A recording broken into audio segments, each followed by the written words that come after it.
The day video games were ruined forever, man. Do you think it's Fortnite? I'm curious to see what they say did it. Why have video games become so terrible in recent years? You know, games used to make me forget the real world existed. Hours would literally disappear. You'd look up at the time and realize you'd missed dinner and you didn't even care. As when I look back on those times, it all just felt so pure and simple. Like the developers had built something for you to just enjoy. All right, so before we get further in this, I want to raise my desk. I want to watch this standing. No strings attached once you purchased the game from the store and loaded it up. It was a ritual to stand outside waiting for the new game, going around the entire store browsing the physical copies. Gaming shops would be full of people, all just looking around wanting to play new things, or just testing out new games in store. This is why ownership and player control really was the DNA of the entire gaming industry. You could play Destiny with your friends every evening after waiting for the hype since Halo. Dude, do you guys remember? I don't know if you guys do. I remember playing Destiny. Like when Destiny came out, I remember logging into Destiny just to play it with my friends and just enjoying every moment of it. I remember what he's saying though. I remember just playing games and just sitting down and just losing hours and it not feeling like I'm doing a job, as compared to now where a lot of times when I play games, it feels like a job. And that's not because it is my job, it's because games feel like jobs. Duty matches that didn't require a credit card to win. Even mobile games like Angry Birds only cost 99 cents with the intention that you'd own them forever. Gaming truly was a magical period a decade ago, but we only realized how amazing we had it when it was taken away from us. True. And just look at what's replaced it. Call of Duty Black Ops 7 has you fighting giant monsters and dodging massive machetes falling from the sky. Zombies everywhere, physics-breaking brain rot that looks— Dude, we're not going to talk about, we are It's okay. not going to talk about Black Ops 7, right? Actually, I got an idea of what happened. Guess who's coming home with daddy? Games are designed to make money and not create a good experience. That is what happened. like Fortnite. What up, N7? Because when you look back now, that idyllic golden era has just completely shattered. You get pummeled with microtransactions for things that should just be free. You simply can't compete or win without burning through cash, even though you've paid for the game. Sometimes the game promised won't even work if you don't get the next DLC. And then when the game does eventually dry up, you're left sitting on thousands of dollars worth of purchases that vanish into nothing. Zero value, zero transferability.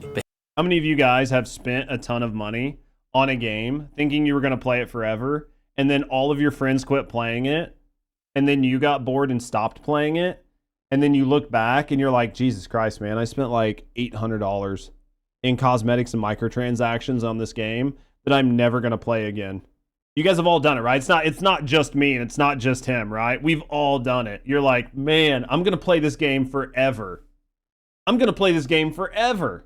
Here's the bit that most people overlook. This isn't just about gaming getting worse. It's about something far more insidious that's spreading into every corner of our lives. It's getting clear that the studios that once built the worlds we loved helped pioneer a system that's now cannibalizing everything. What is From it? the products we buy to how we consume entertainment, to getting an entire generation of children addicted to gambling, and ultimately how corporations keep us hooked on things that make us miserable, all whilst robbing us of our money. Now at this point it almost just seems obvious that this is the way the gaming industry is, but it never would have seemed possible back in the golden era of gaming, which wasn't even that long ago. No, Rushing it home wasn't. from school, throwing your bag down, racing to turn on the console before anyone else would claim the TV. When you had no work, no to-do list grating at the back of your mind, all you wanted to do is just keep playing. Whether it be Fallout, Elder Scrolls, World of Warcraft, Knights of the Old Republic, Destiny, Mass Effect, The Witcher, the original Borderlands, GTA, Halo, Age of Empires, Call of Duty, it doesn't. And dude, he's cooking though. There are tons of these games that I remember going back and playing, and this is where it's such a problem. There are a lot of these games, like I can go back and look at Skyrim. I probably have 1,000 hours in Skyrim, maybe more. I don't even know, on consoles and everything else. That game was not made to be played, and that was before like you had you had like all the modding and stuff. And you still played that much of them games. But now, man, you play a game, everybody gets bored and tired of it in like, you know, a week, and then they put it down and they just go off to the next one, man. And you just burn through games so fast, and games are just trying to extract as much money out of you in that little amount of time that you're there. doesn't even matter. There were so many crazy good games, but all of them were similar in the fact that they gave you something the real world couldn't. A place where your decisions actually mattered, where you could socialize with people you wouldn't normally talk to. At school, you just felt like another kid in the crowd staying with the same friend group. But in a game, you had control and power, all while having lots of fun and socializing. It was genuinely escapism in its purest form. Absolutely. You could spend your Saturday completely alone, lost in these massive worlds, but Asmongold's talked about this numerous times, and about like why games like World of Warcraft were very good in their prime, and where the turning point happened. And the turning point happened once money got injected into these games. So basically, like in the past, everybody that played a game was the same. Whether you were like the CEO of a big company or some nerdy kid sitting at home, you were only as good as the amount of time and effort you put into the game. And gaming was like the ultimate, basically it was like the ultimate neutralizer. Everybody was the same, and you were only as good as the amount of effort you put in. And that allowed people a level of escapism, and it allowed people a level of control in their life. Their whole life might suck, but in the video game, their life didn't suck. And that was what was important to them. It didn't feel lonely. It just felt like an adventure. It felt wholesome, stimulating, but it was also social in a way that it isn't now. That's why Saturday mornings meant coordinating with friends hours in advance. Why pizza nights in someone's basement for Halo tournaments felt more important than anything else. Gaming didn't just entertain us, it built our social world. It gave us a sense of community in an age of loneliness. You'd play endlessly with friends and strangers who became friends, sometimes even meeting them in real life. Some of your deepest childhood friendships were forged in these digital environments. It was for me at least. But that's when you realize that something about those experiences felt fundamentally different. No, it's true. Even social games are antisocial now. You are incentivized to play a social game by yourself. It is normally faster and easier for you to do it by yourself than to group up with other people. And even if you do have to group up with other people, it's dumbed down in a mind-numbing way that like your average retard with no thumbs can lick the window with both of their eyes closed and still clear the content because they're hard carried by their teammates, because the content is not hard enough to require you to actually need to work with somebody and be social.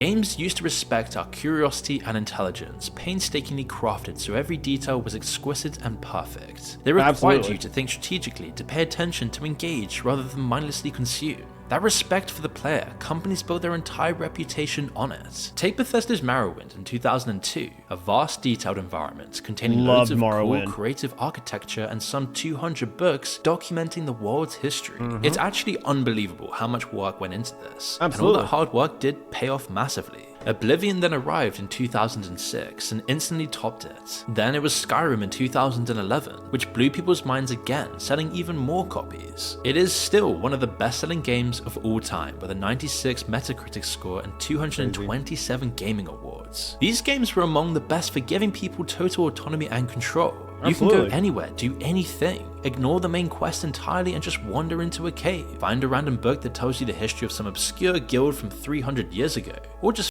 I'm actually afraid for Elder Scrolls 6. I'm actually really afraid for Elder Scrolls 6. So Morrowind did really well, and because Morrowind did well, Oblivion did good because Morrowind did well, right? If the previous game does good, then the next game is going to do better. And then Skyrim did well because Oblivion did well, right? So it would make sense that the Elder Scrolls 6 is going to do well because Skyrim did well. But if you look at the latest releases like Starfield and a bunch of other things that have came out from like Bethesda, it looks like they've basically been stuck in a moment of time and they haven't been able to iterate or do something better. And I think that while Skyrim did do very well, their studio has been having a lot of missteps lately, and those are going to kind of overshadow Elder Scrolls 6 when it does come out. And because they're taking so long to release Elder Scrolls 6, a lot of the people who played Morrowind are not going to have the time to game when Elder Scrolls 6 comes out. So your original audience has aged out. And if you're trying to make a game based on nostalgia and use the same systems, but everybody's aged out of gaming, you're going to set yourself up to be like a giant flop. And that is my fear with Elder Scrolls 6. Yeah, unfortunately, Bethesda's hooked on live service games. Everybody is because they think that it's the way of the future, right? Like, everybody thinks that it means unlimited profits. Find yourself immersed in a questline you had no idea existed. I'm sure we all know people who sunk hundreds of hours into Skyrim and still found new things. I used to be an adventurer like you became a meme that transcended gaming itself. Gamers like World of Warcraft became cultural icons, appearing on TV shows like South Park. Everyone relied on Warzone to stay connected with friends in 2022. And you've probably got something else to add to this endless list of amazing gaming experiences. It was practically endless. And you honestly realized that we had it so good before the course of gaming was steered onto a different path that no one wanted or asked for. Because somewhere along the way, games began to change in ways that didn't feel important at first. You might even remember when things started changing around 2014-2015, right when corporate money started flooding into gaming like never before. Dude, when MTXs were about making money and they weren't about adding something good and high quality to the product, was the day that all this changed, right? Like when it came to like buying an expansion for World of Warcraft, that microtransaction, that transaction, that DLC was added to improve the product. But then eventually what happened is microtransactions were added and they were dumb stuff, right? So it would be a cosmetic or something. It literally added nothing to the game, but it let you spend money, and that right there was the crux of the problem. Because companies found out that they didn't have to sell you a better experience to get things out, to get money out of your wallet.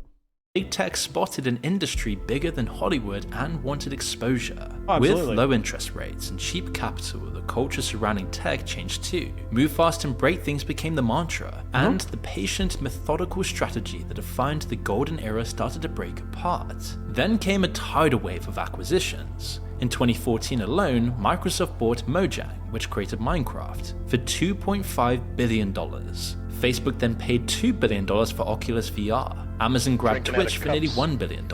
And once that happened, the floodgates were open. And it never really stopped. Of course, the massive institutional investors like BlackRock, Vanguard, and State Street also quietly became large shareholders in major gaming companies. Unsurprisingly, BlackRock alone owned over 7% of Activision and held major stakes in EA. Yeah, so when you have people whose sole goal is making more money, which is typically what's in business, but if most of the people that own the large stakes in this company don't care about the product and they only care about the bottom line and making more money, you're going to start making decisions that are not good for gamers. I kid you not, Genshin Impact is what ruined games. It's such a huge blow up and made it so fast that other gaming companies could not help but start adopting some of the gambling battle pass methods. I mean, battle passes were, like microtransactions were started by Skyrim with the horse, and battle passes were really popularized by Fortnite. So I mean, a lot of games have done it. It's just other games did it better. I think really what did it for Genshin was the gacha system. Like the gacha system and the gamba for characters is what made them so profitable. Crucially, they started to control the voting rights that influenced corporate strategy. Big tech is one thing, BlackRock is another, but what about when entire governments get involved in gaming? Well, this is exactly what happened when EA changed hands at an insane $55 billion. The buyers? Saudi Arabia's public investment fund, Silver Lake Private Equity, and Jared Kushner's investment firm Affinity Partners. So the Saudi government now owns the company behind FIFA, Madden, Battlefield, and The Sims. I mean, EA's already hated enough, and it's already destroyed more cherished studios than any other publisher in history. And I mean systematically. Here's how it tends to play out. They acquire an innovative studio, force a live service pivot, meaning pivoting closed-loop games to something that evolves constantly with ongoing costs for players. Or just set unrealistic sales targets and squeeze the company for everything. Then they shut down when the creative team can't transform a game into a microtransaction factory. So let's start with the biggest names they obliterated. I mean, that makes sense. That's their whole goal. They didn't just invest $2 billion in your studio to not turn $2 billion into $5 billion, right? That's the problem with selling. These companies were, successful on their own right. They were making plenty of money, but people wanted to make more and greed got in the way. Why make, $250,000 a year when you can just do a buyout and make $5 million up front? Okay, well now you do that, but now the company that bought you has to recoup all of this money. Plus they need to make levels of profit that is sustainable to their shareholders. And when they go to do that, it's just going to ruin these companies because these games weren't making those levels of profit to begin with. So the only way to make those levels of profit is to strip the studios down, run as lean as possible, and ratchet up different ways to produce income. And in doing that, you're going to kill what was the identity of the studio. First, we have Westwood Studios, which created Command & Conquer and pioneered real-time strategy games. I love EA bought them Command in & Conquer. 1998 for $122.5 million. I love that game. By March 2003, they were gone. One underperforming title and EA closed them down entirely. The co-founder said the shift from passion to profit took its toll. Absolutely. Then there's Bullfrog Productions, who invented the God game genre. We're talking Populous Theme Park and Theme Hospital and Dungeon Keeper. EA absorbed them in 1995, and by 2001, the studio was effectively dead, partly due to pressure from EA and partly because their own bosses succumbed to greed and money. EA eventually forced the team to make licensed Harry Potter games instead. Anthem by BioWare practically failed under EA too, leaving the sequel cancelled. Then we have the case of Visceral That should have Games never October happened. 20... Anthem should have never happened. That's what happens when you had something that could have been a great product and you decide to make like a fucking last minute change and overhaul the entire product. Anthem should have never happened. 2017, their Dead Space series defined survival horror and was profitable, but EA looked at those numbers and said that's not enough. They cancelled Visceral's ambitious single-player Star Wars game mid-development and shut down the entire studio, meaning 80 developers lost their jobs just like that. But why does this matter? Well, because EA decided single-player games obviously don't make enough money compared to live service games with endless microtransactions, which are a massive part of all of this greed and destruction of video games as a whole. EA brought the very worst form of this to gaming. It's a form of gambling, and they pushed it to kids. This is an outrage that should have been spoken about more by our politicians. And the worst part is, all of these mega studios seem to think that these live service games are the only way to go forward. And then you have little pop-up indie titles that come out of nowhere. Games like Megabonk and a bunch of other games that just popped up basically out of nowhere. They sell 3, 4, 5, 6, 10 million units. And then they just move on. And there's so much that game companies could take away from this if they just decided to make better games instead of just trying to force every game to be the here forever gonna make $1 trillion game and keep shooting for the moon. Kids are obviously the giant market for video games, and when you push microtransactions, loot boxes, and all of this digital form of gambling, you're really just training a habit in kids to gamble when they're older. Which is why they don't want you to just finish the story, be done, and move on, as you get real satisfaction from that when the credits roll on the campaign and now you're just off to multiplayer. Whereas live service games with endless microtransactions, those never end, and neither does the spending. Gaming was changing into something more predatory that ruins people's lives. There were a few early warning signs, like Bethesda's infamous horse armor, which cost $2.50 back in 2006. It sparked massive backlash, but it proved that people would pay for in-game equipment. Oh, absolutely. They later tried Absolutely. to monetize Skyrim's modding community and take a big cut of the profits. That The didn't go community over lost well. its mind, and within 72 hours, Valve pulled the entire thing down. The Oh, yeah, CEO absolutely. said pissing off the internet cost you $1 million in just a couple of days. Those early in-game monetization attempts are Absolutely. trivial compared to what came next. The industry had tested the possibility of monetizing games beyond the price you pay in the store, and they wouldn't let it go. Call of Duty introduced loot boxes with powerful weapons in Black Ops 3. Destiny took it even further when they locked base game players out of weekly content unless they bought Remember that. DLCs. Activision even filed a patent for systems designed to manipulate players into buying microtransactions through matchmaking, basically pitting new players against those deeper into the game to force them to upgrade their loadout in order to compete. Is anybody surprised? Is anybody surprised with that? I have never been surprised with that. I truly feel like games have been doing shit like that for a long time. I think mobile games are the worst culprits. They let you play, they let you win, and then all of a sudden you just start losing non-stop. And the whole goal there is to get you to buy things. And then they'll let you lose for just a while, and then they'll give you a win to keep you back on the hook. Gotchas are the worst of the worst. Yeah. Dude, I feel this. I'm not surprised. I'm not surprised on this at all.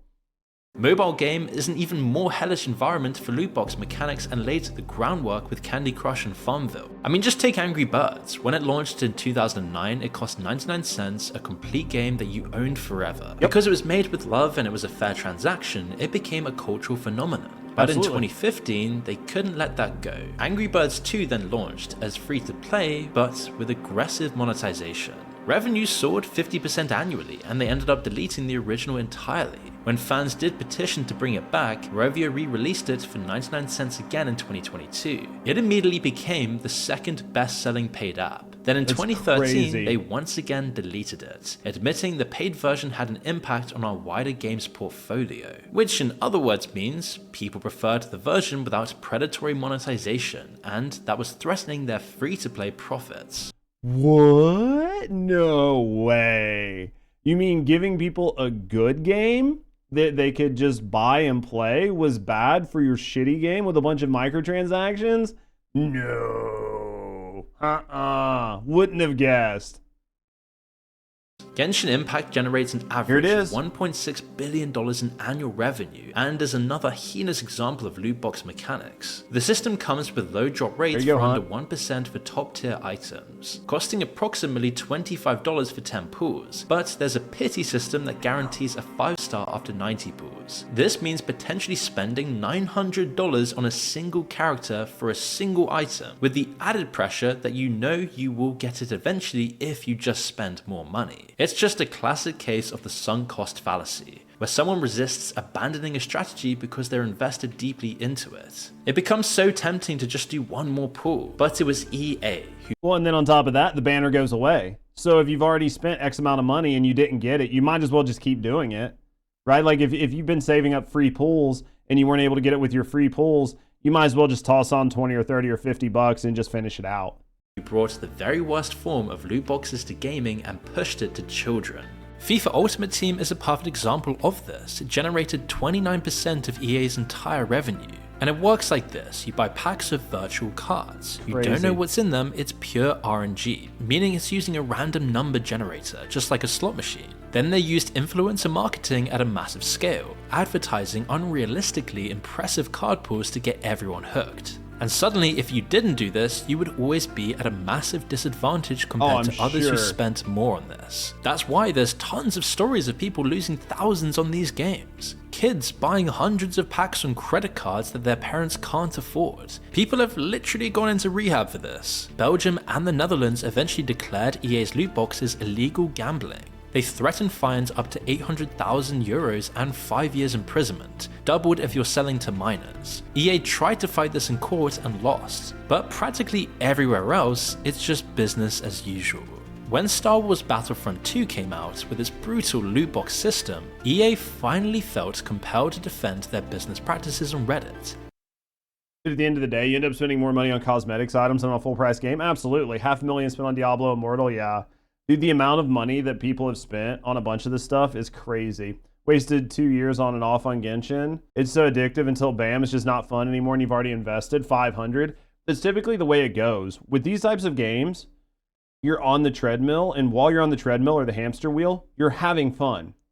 But as soon as you get off of it and go play something else that is fun, that doesn't cost you as much money, you get off the hamster wheel and then you look back with regret and then you do it again.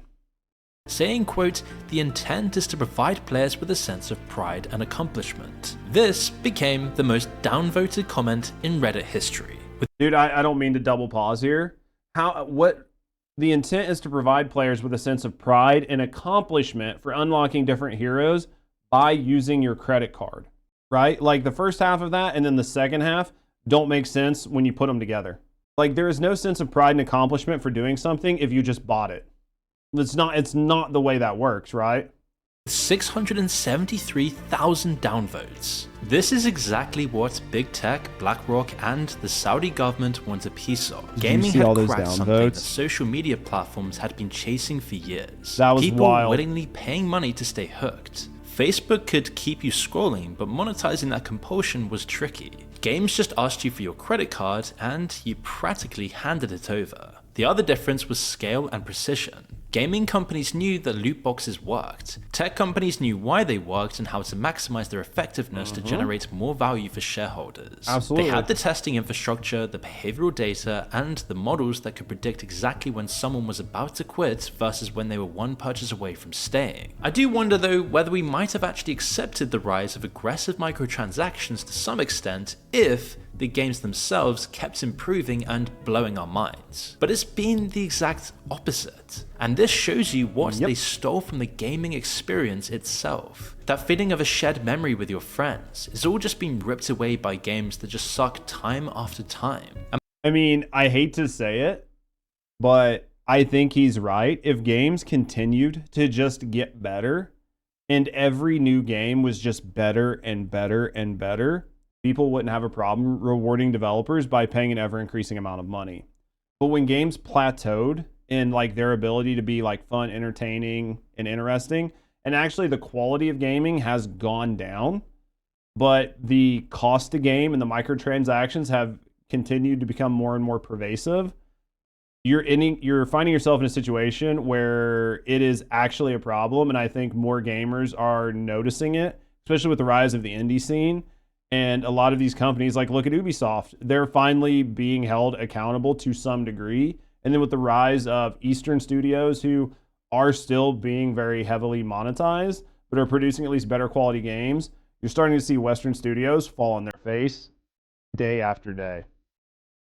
Imagine something as beloved as Call of Duty, which had Hans Zimmer composing the music, and MLG memes completely taking over the discourse online. But in the same last 10 years, Leon, it's now one of the most hated franchises in history. The Infinite Warfare trailer that dropped in 2016 became the second most disliked video on YouTube with over 3.9 million dislikes. But at least you could pay for some weird camo. Then they held the Modern Warfare remaster, which is the game everyone actually wanted, behind expensive Infinite Warfare bundles. When Microsoft later bought ZeniMax, Bethesda's parent company, for $7.5 billion in cash, they had one chance to prove it could work. And to be fair, their first game, Starfield, got decent scores, but once people got stuck in, it just felt so empty. Hold on, let me go back. Let me look at this. They had one chance to prove it could work. And to be All right, this right here is the score you need to look at, not this one. The Metacritic score, completely worthless, right? This is by reviewers and publishers, or like this is by reviewers and like games news media. This is what your average gamer thinks. This is not the number you want to see for a Bethesda title.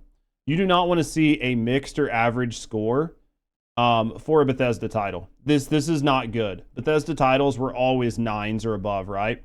I actually think most people did not like Starfield, and they didn't like the dated systems and how it played.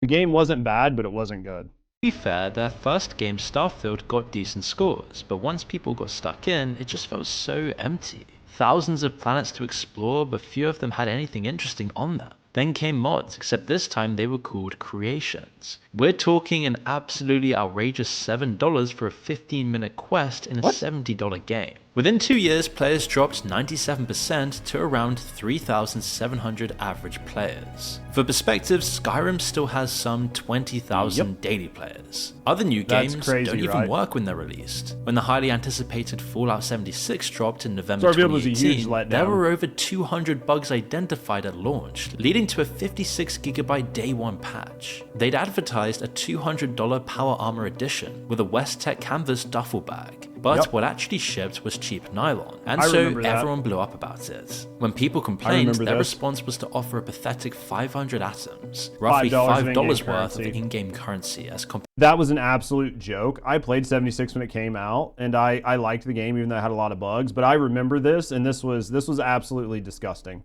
Compensation for a $200 purchase. It turned out they'd given actual canvas bags to influencers at a private event the month before, whereas regular customers, the ones dumb enough to pay $200, got the garbage. That didn't just feel like incompetence anymore. It was just pure contempt for those who'd loved the franchise the most. Sure, there have been a few anomalies in recent years, Red Dead Redemption, Elden Ring, Battlefield 3, but you get a game like that every few years, whereas no, 76 had problems, but it was like every other game. 76 was a game with a lot of promise. But the problem was it was released on like hopes and dreams, and you just needed years and tons of fucking copium to get the game to where it was actually in a good state.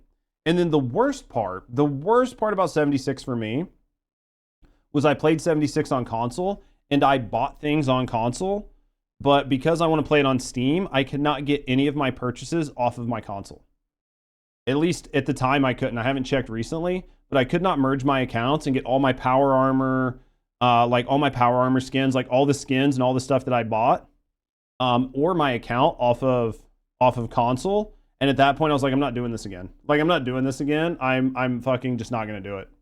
It used to be a few every single year, and even these rare exceptions are constantly pushed back or cancelled. Speaking of which, you've probably heard that GTA 6 is once again delayed. It's a game that's expected to cost an unprecedented $2 billion to make, more than any game in history. And for some perspective, the Burj Khalifa in Dubai, the literal tallest building in the world, cost more like $1.5 billion and was completed in just 6 years. Since it was announced, we've seen 12 Call of Duty games and 8 Assassin's Creed games released in that same time frame. And yet, the GTA franchise will always be better remembered. People don't care if it's going to cost a bunch or when it's even going to be released, because Rockstar is seemingly one of the only AAA studios that still builds the magical game experiences that we had in the golden era. We hope. $2 billion for GTA 6 puts a lot of pressure on Rockstar and everybody else who's involved with that to not let the game flop and to ensure that it is monetized out the ass, because you have to recover that money. And you are going to do everything you can to recover it. And if for whatever reason GTA 6 is not GTA 5 but better, the game will fail. If it has like social messaging, if you can't just do whatever you want, if you can't be a degen, if you can't fuck around, if you can't do everything that you want to do in a game, this game is going to fail. I think that a lot of people will buy it, but I think that if people perceive the game as a watered down, woke version of GTA 5, it's not going to go well.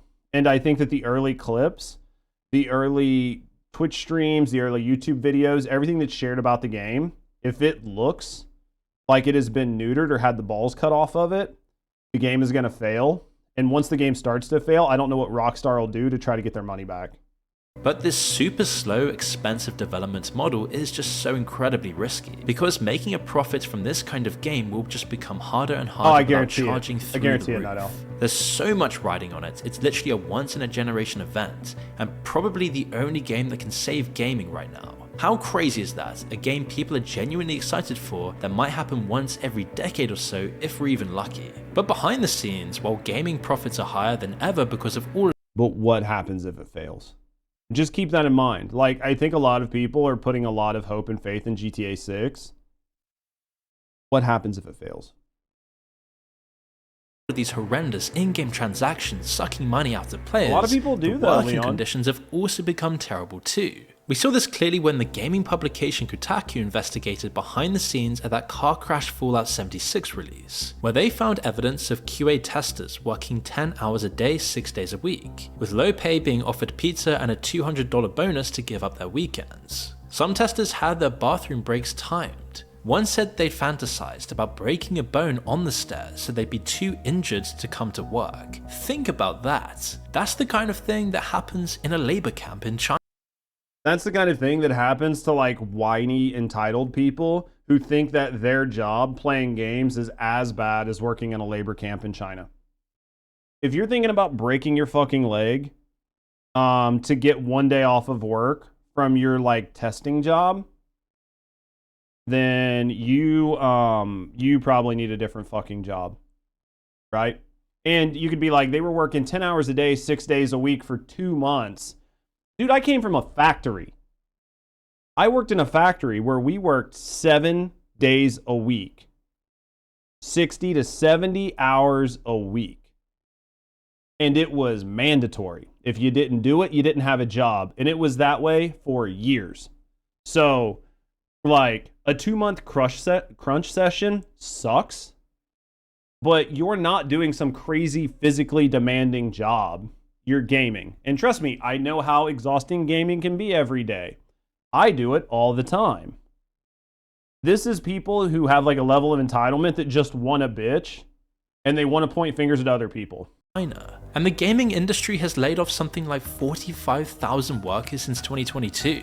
When Microsoft bought Activision for nearly $69 billion, they immediately cut thousands of people. Unity, Sony, the same story. Yep. And a lot of these people were the OG developers of the greatest games. Yep, and you cut them because they were expensive and you were trying to recoup the money that you just invested. The actual artists with the creativity behind the games that made our childhoods. Then one day they're just laid off in a Zoom call by these giant faceless companies. Sure. Or just finding out from social media before HR even tells them. And so you can see how anything remotely human has been hollowed out of the industry in the name of efficiency. I've done it. So they don't respect the studios, they don't respect the developers. And you know what else they don't respect? The actual stories and worlds that made these franchises valuable in the first place. Oh yeah, absolutely. Just look at what Netflix did to The Witcher. Absolutely. According to a former writer on the show, some of the writers actively disliked the books and games, and would even mock the source material in the writer's room. They hired people who didn't just not care about the thing they were adapting, they actively made fun of it. Henry Cavill, who was a massive fan of the books and games, spent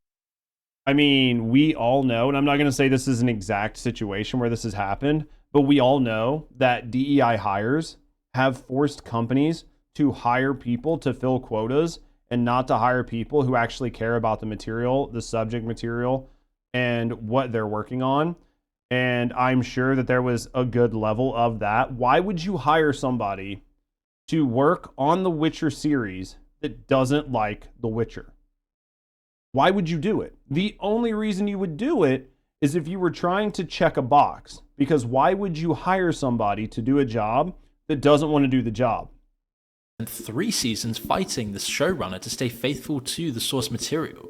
It got so bad they had to leave after season 3, and then the viewership collapsed with it. The prequel, Blood Origin, got an outrageously bad 13% audience score on Rotten Tomatoes. So far this all looks like a classic tale of corporate corruption and greed, but there's honestly a darker edge to this all. I mean, you've got to wonder, are people actually having fun when they even play these games these days? There's a crucial difference between fun and compulsion. Fun is intrinsic. It arises from genuine engagement with the game world. Absolutely. From solving challenging puzzles, from collaborating with friends, making memories, socializing, and feeling really immersed in a different world. Absolutely. Compulsion is extrinsic, driven by the promise of external rewards, by fear of missing out, by the nagging feeling that you need to keep playing even when you're not enjoying it. Rewiring your brain with addictive gambling mechanisms. Scan Reddit and YouTube comments and you'll find tons of posts just saying the same thing. I just don't enjoy playing games anymore. 63% of people don't even buy games now, an all-time low. And players no longer care about so many of the things that made those early games from the golden era just so magical. And I think that it's interesting because a lot of times when people talk about gamers not buying games, right? Most of the time the conversation is around people don't have money. So people don't have money, so they're buying less games. But I actually think Moon here brings up a good point. And it's that people just aren't buying games as much because games just aren't fun. And if they're not having fun, then they're not actually going to buy more games.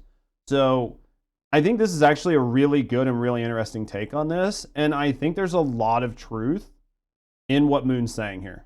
Most gamers today care less about strategic thinking and planning when playing games than the average gamer did back in June 2015. The reality is, hard isn't profitable anymore. Hard games might get a cult following, but they'll never be as profitable as easy accessible brainrot games like Fortnite, or even just random stuff like Subway Surfers. So why are revenues still so high? Well, it all does really just come down to these random rewards and how addictive they are. But there's absolutely nothing random about how they're designed to extract profits from players. Back in the 1930s, a Harvard psychologist named B.F. Skinner built a box with a rat inside. The rat pressed a lever and got food, that's simple. But then Skinner made the rewards random. Press, you get nothing. Press, nothing again. Press, this time, you get the food. The rat went absolutely berserk, pressing thousands of times, never knowing when the next pellet would drop. Skinner said you could do this with any animal. He turned a pigeon into a pathological gambler in a demonstration. This is the mechanism behind every random loot box in every game you've ever played, because they draw on the same underlying psychology. Genshin generates an average of $1.6 billion in annual revenue, and is one of the most egregious examples of using addictive psychology for player profit extraction.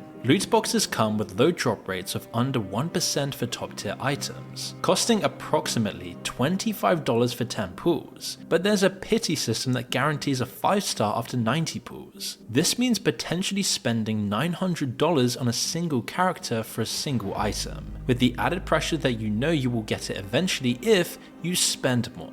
Valve even, who were once the good guys, actually pioneered these exploitation techniques. Here's a stat that will truly shock you. Okay. By April 2019, over 71% of the most played Steam games featured loot boxes, with 86% containing cosmetic microtransactions. Valve earned nearly $1 billion from Counter-Strike loot boxes in 2023 alone.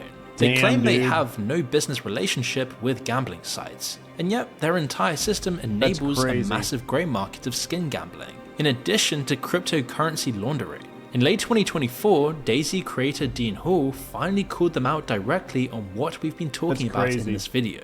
Quote, "Valve does not get anywhere near enough criticism. I'm honestly disgusted with the gambling mechanics in video games at all. They have absolutely no place." Yanis, who worked as Valve's economist, said in 2024 that Valve helped create a hellscape, which he described as techno-feudalism, a system where corporations profit from digital platforms they fully control. Consumers live inside what he calls a digital fiefdom, where they don't own anything. They're forever paying some form of rent. Practically everything demands a subscription or a small ongoing cost, eroding our ability to own anything outright. And he's just right on so many levels. Levels that go beyond gaming and percolate into every inch of our digital society.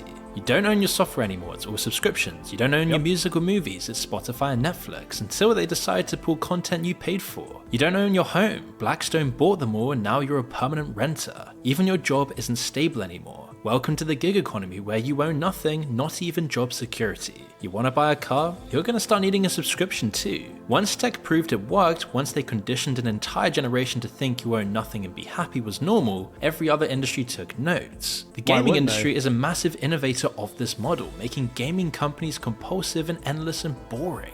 Didn't they say, like, I can't remember where we saw it, statistics, was the gaming, let me ask Grok, that gaming makes more money than film. Let me see. So here we go. So here was the question I asked. Your question is the market larger than the film industry? It's a bit ambiguous. The market could refer to various things, blah, blah, blah. Assume it means like the global stock market, which is fair for it to assume that. If you mean something else, then you'll have to let them know. Key metrics, global film industry size, about 328 billion. And then let's see, broad estimates and narrow like cinema. So yes, the global stock market is vastly larger than the film industry by large. So basically they said gaming was larger. So then let's go down here. So then I asked, which industry makes more money and profit? There's like a lot here. There's a lot here. So the global stock market, no, not global stock market. Idiot. Not the global stock market. Which makes more money, film or gaming? Goddamn, Grok, man. It's like cooking. Global gaming revenue versus film revenue. Global gaming revenue significantly surpasses film revenue. The gaming market valued around 184 billion compared to the global box office 26 million. Yeah, basically the same thing. Gaming by 2 to 5 times, even on the broadest estimates. Yeah. So I mean, there's a reason for all of this, right? You don't need to make people happy with creativity and immersive world building, you just need to make them unable to stop and rake it in from ongoing transactions. Why spend 5 years crafting the next Skyrim when you can spend 6 months building a live service game with a battle pass, daily challenges and FOMO mechanics that just keep people logging in every single day? I mean, caught, You probably noticed that highly anticipated games just fail so often these days, but the truth is they rarely matter to the executives making the decisions. Because when it does work, when you get a Fortnite, a Genshin Impact, and Apex Legends, the money is so obscene that it justifies every failure along the way. But there is another side to all of this that does offer a small glimmer of hope. In 2024, That's crazy. indie games made up nearly half of all Steam revenue. 5 of the top 10 highest grossing games on Steam were indie titles. And I don't really think any of those have any real crazy microtransactions, right? Like, I mean, I think there's some stuff you can buy, like DLCs and stuff, but none of these are like real heavy microtransactions. I don't think Wukong had anything, right? They didn't have a battle pass or anything. I haven't played Enshrouded, I own it. But yeah, I mean, it's pretty telling, isn't it? Tools like Unity and Unreal Engine made it possible for small teams to build games without massive budgets. Platforms like Steam let them reach players directly. When you're not answering to shareholders demanding massive growth every quarter, you can focus on making something genuinely great. True. But it's not exactly a fair fight. God, 33 For every was such a good success story game. you hear about, there are thousands of developers who spent years making games almost nobody plays. Absolutely. And even the successful ones are competing against a huge money-making machine. AAA studios have marketing budgets bigger than entire indie development costs. They have But the worst part is these marketing budgets do nothing if the game is bad. You can spend as much money as you want in the world, running advertisements, paying news media to say your game is good, paying streamers to play your game. But at the end of the day, consumers see all this and they can tell when something is actually good or bad. And that's why some of these indie titles with no marketing budget end up exploding. And most of that is because of word of mouth and good gameplay. So you are competing against this, but these numbers mean nothing if your game is terrible. established franchises, brand recognition, and algorithms that favor them. Exactly, Small teams Markov. are making better games with a fraction of the resources, but the system is designed to crush them anyway. And I think the saddest part is how we've just accepted this as normal. An entire generation of gamers has grown up thinking this is what games are supposed to be. And yet they'll never know the feeling of buying a game, loading it up, and it's yours to enjoy without any intrusion or additional investment except maybe the occasional DLC that you genuinely look forward to. They'll never Absolutely. understand why you get that faraway look in your eyes when you talk about Halo 3 or the first time you played Skyrim. They were so What are we good. handing down to them? What world are we leaving behind? The industry makes more money than ever, but we've lost something that can't be measured in revenue. I mean, I don't know. I don't feel like we are leaving something bad for the next generation. I feel like everybody is fucking up. And it's not just the legacy gamers or the gamers that have been here for a while. We know when shit is fucked up and we try to call it out. But at the end of the day, you can't beat the money. And it's just an uphill struggle. But it does seem like some things are starting to correct.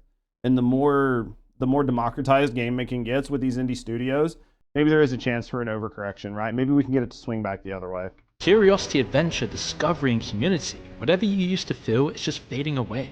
People keep playing even though they're not content or happy like they once used to be. We had something special. We had worlds we could get lost in, stories that stayed with us, moments we Absolutely. still remember years later. Now you can see they just traded it all the way for microtransactions, endless gameplay seasons, and loot boxes, for something that makes us all measurably less happy while they get richer and richer, destroying video games in the process. Man. I don't know, chat. I think that was a good video. I think that was a really good video. One of the main reasons I hate free-to-play games is because of microtransactions, and I view free-to-play games and mobile games to be the main driver of it. But because they're making so much money, it is impossible for other studios to sort of see those and not add them into every aspect of gaming. And I think that realistically, you shouldn't be adding microtransactions to the game if it's not bringing some level of something to your consumers. If it's not adding to the game and it's only adding to your bottom line, then it probably shouldn't be there. And I don't know what we're going to do or when it's going to correct, but hopefully it does. Because, man, I'm like you guys, and I am just tired of all these microtransaction-laden games that don't really offer anything and that I don't even really enjoy to play. I just, like he said, feel compulsed to play these games because there's nothing else out there.